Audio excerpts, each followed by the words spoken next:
Salut à tous, c'est Baptiste de MGK Photographie et aujourd'hui, comme chaque semaine, on se retrouve pour une petite vidéo sur l'univers de la photo. Et aujourd'hui, j'aimerais partager avec vous 5 bonnes raisons de continuer à faire imprimer ces photos, même à l'heure du tout numérique.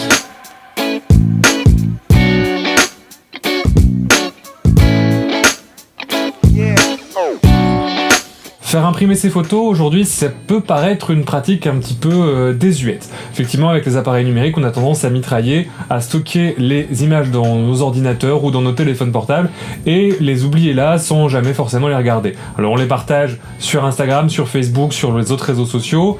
Éventuellement, si vos grands-parents ont peut-être encore des cadres photos numériques où on pouvait brancher une clé USB et puis avoir toutes ces photos qui défilent dans son salon sous forme numérique.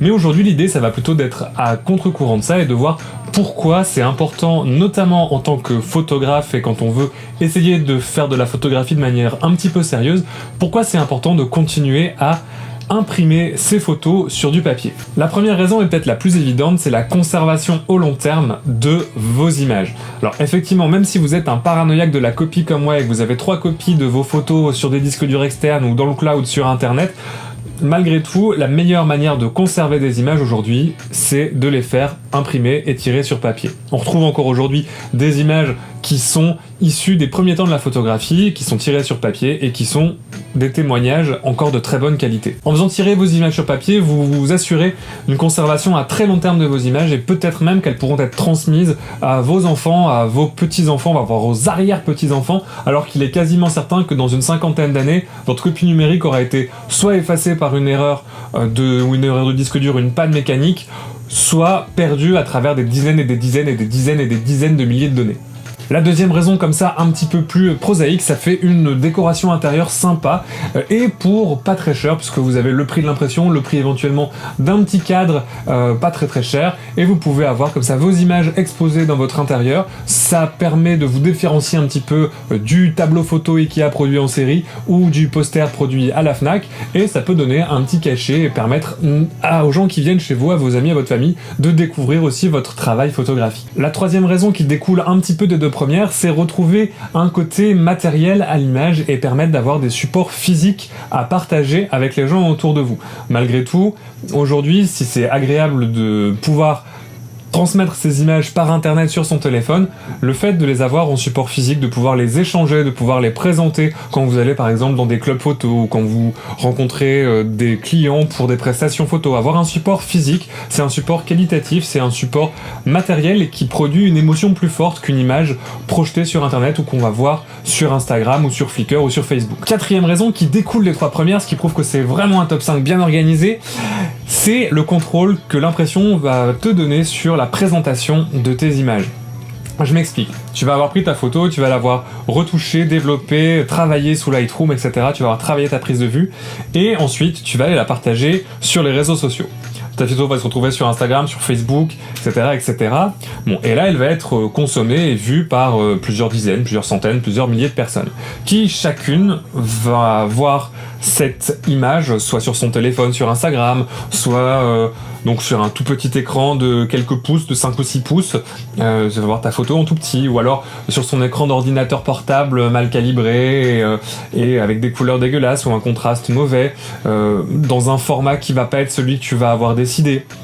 Si tu postes une photo de paysage monumental et qu'elle est vue sur un smartphone d'un écran de 4 pouces et demi, l'impression va pas être pareille que si elle est vue sur une télé 4K en 16/9. Le fait d'imprimer cette image et de la terminer d'une certaine manière, c'est imposer ta vision de l'image à la personne et aux personnes à qui tu vas la présenter. Tu vas choisir si cette image tu la voyais effectivement avec cette gamme de couleurs précises, avec ce format, cette taille en particulier. L'impression va pas être la même si tu fais tirer ton image en grand format ou en petit format.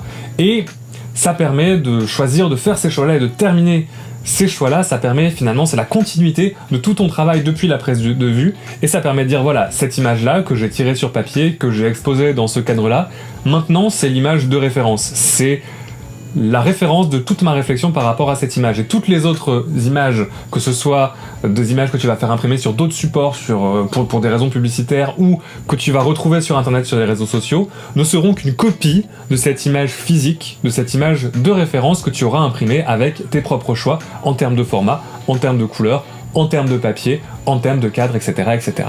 5e, dernière raison la plus importante et qui découle de tout ce que j'ai évoqué auparavant, imprimer tes photos, ça va t'obliger à choisir et à sélectionner. Et ça, c'est quelque chose d'hyper important dans le travail de photographie si tu veux en faire quelque chose de sérieux.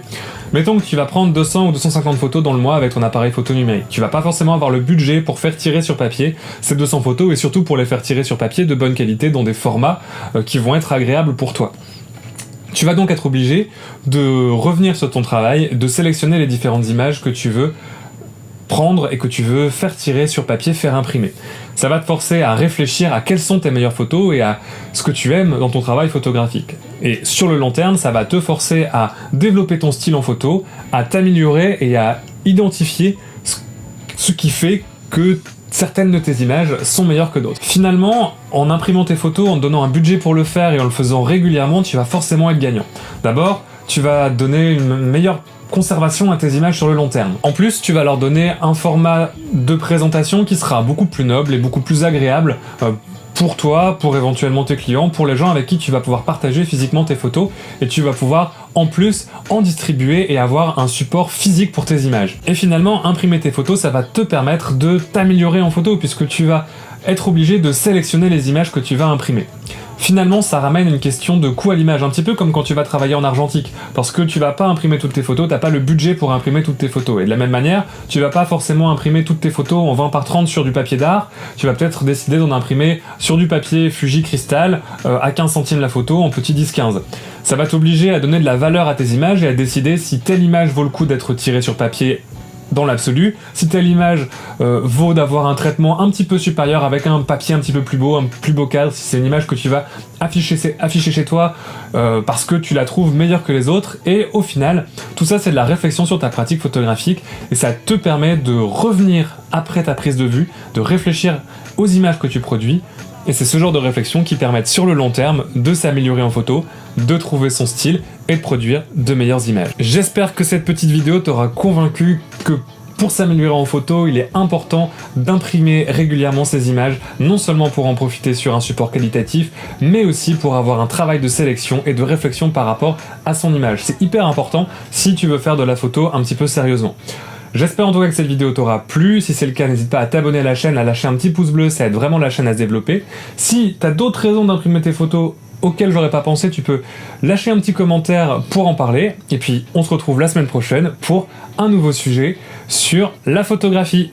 Salut tout le monde!